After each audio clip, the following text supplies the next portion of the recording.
Memória.doc, pela TV Assembleia, a Imagem da Cidadania. Nós estamos conversando com o coronel da Polícia Militar, João Bezerra da Nóbrega. Me diga uma coisa, eu estava vendo aqui, a produção falou que diz que o Lampião odiava a polícia paraibana e que ele esteve lá pelas bandas de Piancó e parece que trocou tiro e levou uma surra danada da polícia, levou bala. É verdade? Como foi isso lá? Foi em Conceição do Piancó. Conceição do Piancó. É o seguinte, Piancó é uma cidade muito antiga e Conceição já pertenceu a Piancó. Por isso que é a Conceição do Piancó. Então, num tiroteio entre São José de Belmonte e Conceição do Piancó, em terras paraibanas, houve uma troca de tiro muito forte e viu um inimigo público número 1 de Lampião, que era um sargento muito valente no encontro dele. Ficou assim, bem pertinho assim de Lampião, assim, uns 3 metros só, e Lampião escondido dentro da moita. A sorte do Lampião foi porque alguém chamou o sargento voltou, foi embora, de volta. Aí, a valentia do Lampião, essa coisa de Lampião cantar de galo, de valente, disso, daquilo, é que rola no cangaço muita mentira. Esses velhos de 90 anos de idade, tem cada velho mentiroso. É mesmo, é. Olha, eu estou falando aqui, quem sabe se eu não estou mentindo? Né? Eu posso estar falando besteira aqui. Olha, porque é o seguinte, o cangaço... Eu estou dizendo, mas eu não minto. A história... Não, eu falo dentro da história, da pesquisa. A história tem que ser registrada porque a gente, baseado no que a gente viu no tempo de Lampião, a gente acha muita semelhança com a bandidagem de hoje. Sim. Com o modus operandi desses bandidos de hoje. E não e são muito parecidos.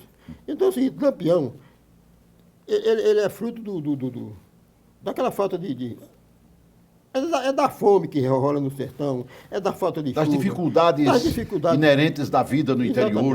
Não é? Isso. Então, é o seguinte, eu quero ver qual é a pessoa que não é atingida por isso. Como eu estava falando, você olha assim, isso, um cangaceiro, veste-se em trapos, rosto de faminto, que é o que o sertão produz muito, é fome. Uhum. E aperreio de vida, falta de chuva. Vai levando tudo para um campo. O cangaceiro é macambúzio, ele é triste. Quando as dificuldades apertam, a vergonha passa por cima da janela, né? Mas tá. Não é verdade? Tem que correr atrás. Tem que correr atrás do prejuízo. Foi aqui na Paraíba que Lampião teve o problema que cegaram um olho dele? Foi aqui, não? Não, aquilo ali não foi. Foi o seguinte, aquilo ali foi uma troca de tiro, mas não foi aqui, não. Foi um espinho de quipá. Uma bala pegou aí e jogou o espinho no olho dele. Foi, né? Aí tem aquele problema, mas não foi bala, não. Agora, na Paraíba, em Conceição, ele tomou 4 tiros. Um na virilha, 2 na perna e um raspando aqui a testa dele. E esse povo escapava com a facilidade, porque hoje o cara dá um tiro na perna do camarada, o cara morre. E aqui, a Lampião levava bala pelo corpo, tudinho. A gente diz aqui, se fosse um homem de bem, já estava morto, mas um bandido, ó. Leva 4 tiros e não morre. Mas graças a Deus, como eu falei, Lampião não adentrou Paraíba dentro. O pessoal comenta muito no interior da Paraíba que Lampião esteve aqui, esteve assim, tal. Mas não esteve, não. Quem fez isso tudo foi Antônio Silvino. Antônio Silvino. E disse que esse cara era arrochado. Antônio Silvino. Disse que era valente. Era não. Era não? Era não. Ah, então mentiram para mim, foi. Ele entrou no cangaço para vingar o pai. Ah, sim. Lampião entrou no cangaço para vingar o pai. E nenhum dos dois vingou o pai. Foi mesmo, né? O pai da gente é o seguinte, eu entendo que o pai da gente, se é para vingar, se o cara vai ser bandido bem, vai. Então, primeiro, vai bater o centro, começar a partida de futebol agora. Quem é que morre? Fulano, pronto. Mata ele e bebe o sangue. É assim. Acabou, é assim mesmo. E fim de papo. Não é para vingar a morte do meu pai? Sangue com sangue se paga. Cada gota de sangue, com cada gota de sangue. É assim que é o lema do cangaço. Não adianta o cara... Eu fui ser bandido porque mataram meu pai. Ah, é justificativa. Não, o crime não compensa. Da índole mesmo da pessoa. Né? É da índole. O Antônio Silvino mataram o pai dele mesmo, vou vingar meu pai. Não vingou, não. Nenhum dos dois vingou. Só fez bobagem. Só fez besteira, daí para frente. Porque Lampião chegou num ponto assim que ele não praticava mais crime, ele botava alguém para fazer por ele. Então, foi uma época que Lampião assumiu o que o Oriente Médio faz hoje. Sim. O que é que o Oriente Médio mais produz? Não é terror? Terror. Terror é caracterizado por quê? Pelo medo. O terror causa medo, se impõe pelo medo. Lampião, de uma certa fase, assim, uns 30 anos de diante, na Bahia principalmente, ele se impõe pelo terror. Ele fazia coisas de maneira que todo mundo tivesse medo dele. Ele chegou na cidade assim, botou a trapa em forma, sangrou 10 macacos do governo. De um em um, sangrou tudinho. Quer dizer, Lampião era capaz de fazer coisas que só um expoente máximo da inteligência humana pode explicar. Ele chegava assim, botava coja, joelho no chão, botava todo mundo para rezar. No fim do meio-dia, estava lá todo mundo rezando. Tal, ladainha, que ele era do lado da Nossa Senhora das Dores. Bem, aí, terminou de rezar. Mas era a cruz de muita gente também. ele terminava de rezar assim, aí botava 10 macacos do governo enfileirados e sangrava tudinho.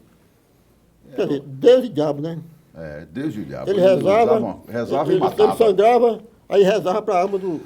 Ô, coronel, me diga uma coisa, o senhor falou ainda há pouco nas andanças dele, que ele foi lá para sair do Rio Grande do Norte em direção a Mossoró, mas disse que ele nunca atacou Mossoró, não é? Disse que ele... O que é que tinha lá que ele... A história, é verdade isso? Me disseram isso, eu não sei, eu queria que o senhor confirmasse. Lampião não queria nem atacar Mossoró. Marcilon, cangaceiro paraibano, que é natural de Patos, ele botou na cabeça do Lampião para Lampião e atacar Mossoró.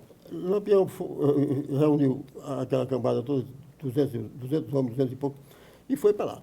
Quando chegou lá, quase se lasca, tomou tiro até cansar. A turma lá era arrochada também. Não sabe pela. Mas antes de começar o tiroteio propriamente dito, aí ele olhou assim e disse, Cabra, falando com o Marcelão, Cabra, cidade que tem duas igrejas com torre, essa cidade ninguém ataca. Mas eu já vim até aqui, vamos em frente. E por que ele pensava assim, cidade que tem duas torres, duas igrejas com torres? Para ele, o que é que significava isso? Manem. Cacauarame. A cidade era rica, tinha duas igrejas porque era rica naquele tempo. Cidade pobre, não tinha nem igreja direito. Tinha igreja, só tinha um e bem pequenininha. Bem pequenininho, não tinha torre não. Eu não pensei nisso não, mas veja, essa aqui indulgência é minha. Mas, seu João, coronel, não sabia disso. Me diga uma coisa, o senhor acredita que a situação do cangaço naquela época também era motivada pelos problemas, digamos assim, de uma sociedade economicamente fraca, sem dinheiro? O dinheiro era na mão de poucos e existia mais uma população necessitada? Era por isso, talvez? Era baseado na fome mesmo. Na fome, não é? Olha, eu vou dizer uma coisa, não tem muita diferença do que é hoje, não. Hoje só o coronel que vivia na fazenda naquele tempo, o latifundiário, sim, que fazia, casava e batizava, ele hoje é o quê? Ele é o político que manda, faz e desfaz. Mas o senhor é professor também, de história. Ou atuou como professor? Agora o senhor não está aposentado, mas foi professor de história. Na Academia de Polícia Militar eu ensinei língua portuguesa e correspondência oficial. Correspondência oficial. A burocracia o senhor entendia bem mesmo da polícia ali? É o seguinte, eu fui formado em Pernambuco e é uma honra muito grande para mim. Sim. Porque Pernambuco é o seguinte, tem um sistema de ensino muito bom e lá eu aprendi a ser oficial. Lá eles ensinam o seguinte, o oficial tem que ser polivalente, tem que dar beliscada em vários campos. E eu, graças a Deus, durante 35 anos que eu passei na Polícia Militar, eu fui mais ligado à situação de operacionalidade. Eu ia para cima do perigo porque eu gostava. Eu acho que a sociedade paga a Polícia Militar, paga o governo, para o governo dar segurança a essa sociedade. Exatamente. Então, o que é que acontece? Eu olhava assim e dizia, rapaz, eu tenho que arriscar minha vida, mas eu vou ter que ir. Interessante, o senhor falou, nesse seu tempo, Pernambuco já tinha uma academia de polícia. Aqui nós tivemos a academia muito tempo depois, né, uma academia de polícia. A turma nossa era toda formada lá em Pernambuco, ia para Pernambuco, né? Pernambuco e outros estados mais avançados um pouco, mas eu fui tirar um curso na Bahia, curso superior de polícia, quando eu cheguei lá eles estavam ensinando o que a gente já tinha aqui. Quer dizer, é questão só de desencontro de informações, sim, entre academias, mas nós temos boas academias de polícia. A de Pernambuco, eu me honro muito em dizer que fui formado lá. Que maravilha. Conversar com o Coronel João Bezerra da Nóbrega é, na verdade, uma maravilha. Conhecimento, respeito pela instituição que ele serviu tanto tempo, que é a Polícia Militar. E ele falando sobre as histórias, até algumas engraçadas sobre a vida do Lampião.